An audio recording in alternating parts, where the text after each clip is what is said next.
बिस्मिल्लाहिर्रहमानिर्रहीम। अस्सलाम वालेकुम नाज़रीन, मैं हूं डॉक्टर अली और आप देख रहे हैं मेरा फेसबुक और यूट्यूब चैनल। नाज़रीन, बहुत बड़ी ब्रेकिंग न्यूज़ आपको देने जा रहे हैं कि भारत किसी लम्हे भी अपना ही कोई एयरपोर्ट उड़ाने वाला है। कुछ ताज़ा तरीन अपडेट्स आई हैं किस तरह से भारत की मोदी सरकार अपने लोगों का लहू बहा के उसका इल्ज़ाम पाकिस्तान पर लगाने वाली। पाकिस्तान की मुसल्लह अफवाज, पाकिस्तानी एयरफोर्स मुकम्मल तौर पर हाई अलर्ट है। इसकी ताज़ा तरीन अपडेट्स आपके साथ हम शेयर करेंगे। जबकि नाज़रीन, एक और यूं कह लीजिए कि बहुत बड़ा भारत को झटका लगा है।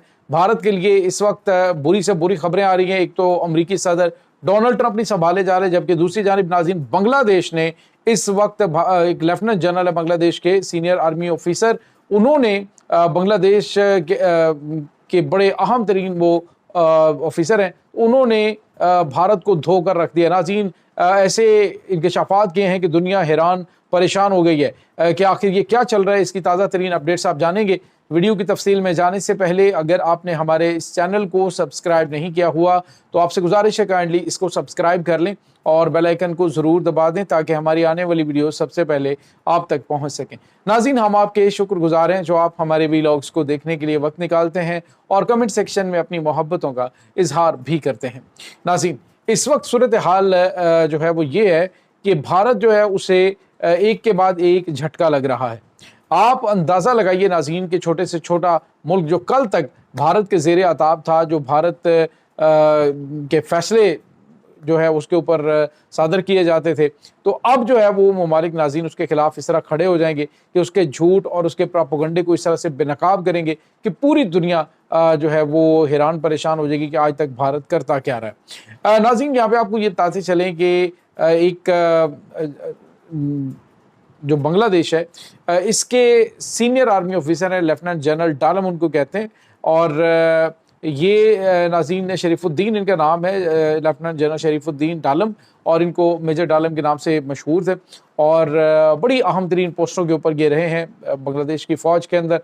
तो उन्होंने इंकशाफ किया है पहली मरतबा 50 सालों के बाद कि 14 दिसंबर 1971 को जो पाकिस्तानी फ़ौज के ऊपर इल्ज़ामात लगाए जाते हैं, जो ख़वातीन की आबरू रेज़ी के हवाले से इल्ज़ामात लगाए जाते हैं कि 2 लाख ख़वातीन का रेप हुआ जो पाकिस्तानी फ़ौज ने किया, तो उन्होंने कहा ये सब झूठ का पलंदा है, ऐसी कोई ख़बर हम तक नहीं पहुँची। अलबत्ता जितना भी बांग्लादेश के अंदर स्लाटर हुआ था, जितना लोगों का कत्लेआम किया गया, वो सारे का सारा भारत की जानिब से किया गया था। और नाज़रीन, यही कुछ अब जो बांग्लादेश के उस दौर की ख़वातीन और बुज़ुर्ग हैं वो ये बताते हैं कि बांग्लादेश जो है उस के अंदर जो इनकी बॉर्डर सिक्योरिटी फोर्सेस हैं, यानी इनकी जो रेंजर्स हैं, वो मुक्तिबानी थी और उनकी जानिब से ये कार्रवाइयाँ अंजाम दी जाती थी। और ख़ुद नाज़रीन जो मुख्तलिफ़ किताबें लिखी गई हैं, जो ब्लड एंड टीयर के नाम से एक किताब है, ज़ैनुल आबिदीन है उनकी है, उसके बाद मुख्तलिफ़ जो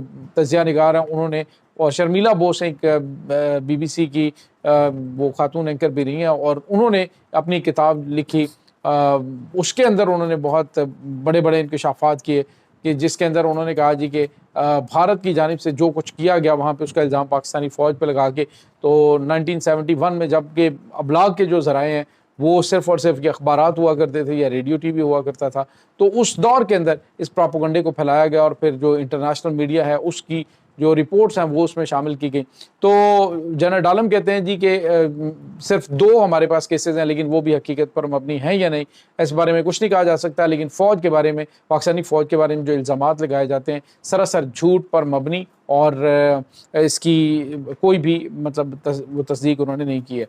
दूसरी जानिब नाज़रीन, भारत ने ये प्रोपेगेंडा किया था, उन्होंने पाकिस्तान के हवाले से खबर चलाई थी, इन्होंने कहा था जी पाकिस्तान 1971 के वाक़यात पे भारत इससे बांग्लादेश से माफ़ी मांग ली पाकिस्तान ने, लेकिन जो बांग्लादेश की वजारत ख़ारजा है उन्होंने इसकी सख्ती से तरदीद की। उन्होंने कहा ना इस तरह की हमारे दरमियान कोई तलख़ी है और ना ही कोई इस तरह के मामलात हैं, भारत की जानिब से ये झूठ पर मबनी खबरें जो हैं वो फैलाई जा रही हैं। तो ये नाज़रीन इस वक्त भारत के लिए एक बहुत बड़ा झटका भी है कि जब DGISPR ये कह रहे हैं कि अब की बार हम जब तुम्हें ठोकेंगे तो हम तुम्हें मशरक़ से ठोकेंगे, मशरक़ से तुम्हारे ऊपर अटैक होगा, तो इसका मतलब आप समझ लें ये जो इशारा है कि बांग्लादेश और जो इनकी 7 सिस्टर रियासतें हैं वो इस वक्त किस पोजीशन में, और आने वाले दिनों के अंदर बता दिया भारत को। उन्होंने कहा जी कि हमको धमकी नहीं दे रहे, लेकिन ये याद रखें कि भारत को अंदाज़ा होना चाहिए कि हम उन्हें कहाँ तक निशाना बना सकते हैं, उसका एक एक कोना जो है हमारे मिसाइलों के निशाने पर है। तो ये नाज़रीन इस हवाले से कुछ ताज़ा तरीन अपडेट्स है। और इसके बाद नाज़रीन जो खबर आ रही है वो भारत के हवाले से बिल्कुल भी अच्छी नहीं है। जी हाँ नाज़रीन, पहले ही डोनाल्ड ट्रंप ने इनको यूँ कह लीजिए कि जिस तरह से आड़े हाथों लिया हुआ है, अब नरेंद्र मोदी सरकार शायद लोगों की तमाम मामलात से तवज्जो हटाने के लिए एक मिस एडवेंचर करने की कोशिश कर रही है। इस वक्त नाज़रीन जो पूरे भारत के एयरपोर्ट्स हैं उनके ऊपर अलर्ट जारी किया गया। उन्होंने कहा जी कि दहशत गर्दाना हमला किसी वक्त भी किसी एयरपोर्ट के ऊपर हो सकता है। ये नाज़रीन अब इंकशाफात हुए हैं कि भारत की मोदी सरकार ने एक प्लानिंग की है कि फास्ट फ्लैग ऑपरेशन किया जाए और उसका इल्ज़ाम जो है वो पाकिस्तान के ऊपर लगाकर तो पाकिस्तान के ख़िलाफ़ अटैक लॉन्च किया जाए। लेकिन ये बात अब इसको याद रखनी चाहिए कि पाकिस्तान इसके साथ क्या क्या कुछ कर सकता है। और नाज़रीन वो कहते हैं कि एक बंदा था, उसने नजूमी को हाथ दिखाया और उसने कहा जी कि मेरा हाथ आप देखें, मेरी किस्मत कैसी है। तो उसने देख के कई बार उसके हाथ को उसने कहा जी कि तुम्हारी किस्मत बड़ी ख़राब है।